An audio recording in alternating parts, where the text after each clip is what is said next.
ತಲಾ for a reason CSK out of season. Idli, dosa, sambar, chutney ತರ ರುಬ್ಬಿಟ್ರಲ್ಲ ಗುಜರಾತ್ ಅವ್ರನ್ನೇ ನಿಮ್ಗೆ.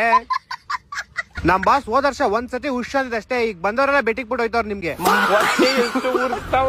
ಇಡ್ತವ್ರೆ ಬಿಡು ಹೋಗ್ಲಿ. ಫೇರ್ ಪ್ಲೇ ಅವಾರ್ಡ್ ಬಗ್ಗೆ ಕೇಳಿದ್ಯಾ? ಹೋಗ್ಲಿ, ಇದುವರೆಗೂ ಫೇರ್ ಪ್ಲೇ ಅವಾರ್ಡ್ ಹೆಂಗಿದೆ ಅಂತ ನೋಡಿದ್ಯಾ? ಲೋ ಅಪ್ಪಿ, IPL ಅನ್ನೋ ಸ್ಕೂಲಲ್ಲಿ ನೀವು ಫಸ್ಟ್ ಬೆಂಚರ್ಸ್ ಇದ್ದಂಗೆ ಬರ್ತೀರಾ, ಆಡ್ತೀರಾ, ಅಂಪೈರ್ ಬಕೆಟ್ ಇಟ್ಬಿಟ್ಟು ಅವಾರ್ಡ್ ಇಸ್ಕೊಂಡು ಹೋಯ್ತೀರಾ. ಅದೇ ನಾವು ಲಾಸ್ಟ್ ಬೆಂಚರ್ಸ್ ಇದ್ದಂಗೆ ಗೆದ್ಮೇಲೆ ಸಿಂಬಲ್ ತೋರಿಸ್ತೀವಿ, ಕ್ಯಾಚ್ ಔಟ್ ಮಾಡಿದ್ಮೇಲೆ ನಕ್ಕಂತೀವಿ ಇಂಡೈರೆಕ್ಟ್ ಆಗಿ. 6 ಹೊಡೋದ್ಮೇಲೆ ನೀನೇ ಅರ್ಥ ಮಾಡ್ಕೊಬೇಕು. ಯಾವನಾರು ಜಾಸ್ತಿ ಮಾತಾಡ್ರೆ ಅಲ್ಲೇ ಹೊಡೆಯೋ ತರ ಹೋಯ್ತೀವಿ. ಆಡಿ ಸುಸ್ತಾಗಿ ನಿದ್ದೆ ಬಂದ್ರೆ ಅಲ್ಲೇ ಮಲ್ಕಂತೀವಿ ಗ್ರೌಂಡ್ ಅಲ್ಲಿ. ಬೆಡ್ ಗಿಡ್ ಎಲ್ಲ ಏನ್ ಬೇಡ, ತಲ್ದಿಂಬಿದ್ರೆ ಸಾಕು.